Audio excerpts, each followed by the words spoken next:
Hello and welcome to Sugar Melts. Hope you're having a wonderful day.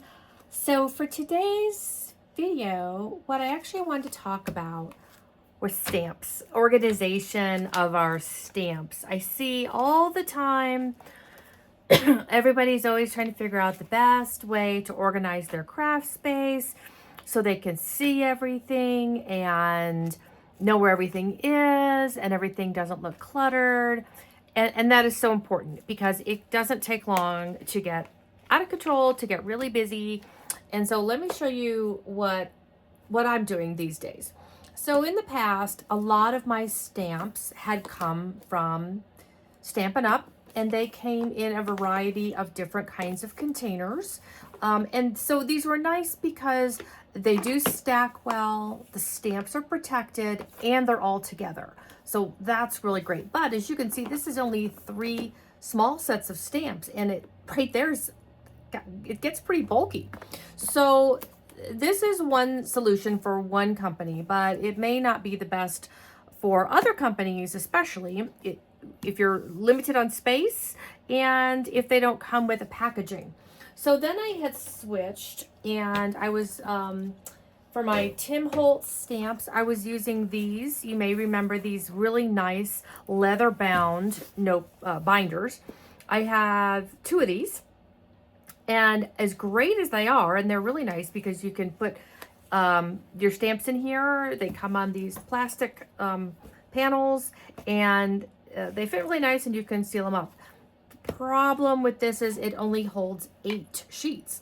Well, that's going to fill up really fast, and these get expensive. I mean, back in the day, I think I spent $20 for this, and I can't actually find this size anymore. This is why I had to change, because my stamps no longer fit in here, and looking for another option because I can't find this size. This is 10 by 10, and I think I could find, I forget, 8 by 8, 6 by 6, something like that. And they were expensive just to get the notebook. And again, you're on this binder, and you're only going to store 8 of the panels. So looking around, I kept looking, and so let me show you what I've come up with this week. So I have this old 3-ring binder, and I did a huge one. It wouldn't have to be this huge, of course. This is like, how many inches wide is this one? Let's see. This is 1, 2, 3, at least 3 inches, and they come, you can get them in 2 or 1 or whatever. But I used page protectors, just these flimsy old page protectors, and I started slipping the stamp sets in here. So here I've got some by Arden that they come on a little plastic sheet, and so they're all together. I can see everything just by looking at the page.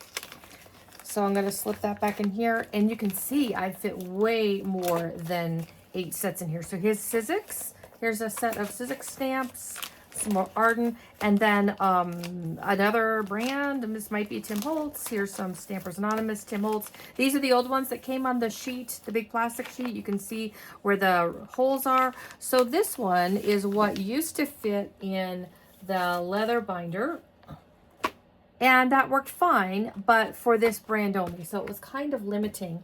And so all I did the other day was slip them out and put it in here.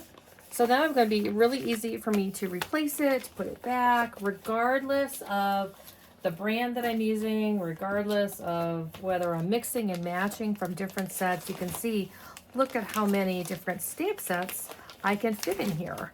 So this is working out really nice. Now, in the back here, you'll see I have some individual stamps. I don't know where I got these from. Heaven only knows.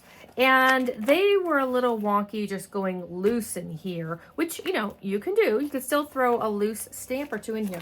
But if you have any of these old packages, so these are some of the packages that you may get from some dies that come in this, or this was another binder for, I think, some Sizzix or Tim Holtz. Yep, well, there it is. Yep, Tim Holtz right there.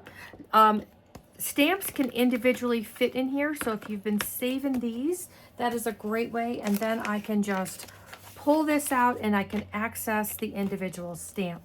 So I'm just showing you this because I thought, well, this is my contribution today. How I'm staying organized. And here's just some offshoot different stamps. Again, now if you have a lot of stamps that you're keeping on wood blocks, that's another whole issue altogether. But what I've done with a lot of my old wood blocks is I've actually taken them off. I think you can Google pretty fast how to get them off. I think I microwaved them for like 30 seconds and it loosens up the glue enough that I can pull them off and then use just clear acrylic blocks going forward on those. If anybody is still picking up some wood blocks, or some of your older ones, you can either take them off like I did, or, you know, if you're still picking up some, I think Hobby Lobby still carries some on the wood blocks. Either keep them as the wood blocks or reduce your space, and you can put them in here and just get a couple of little acrylic blocks, and that'll work great for saving space. So all these stamps I'm able to consolidate into this one space. So hope you like this idea. It's a lot more economical. This huge binder, you can probably get something like this.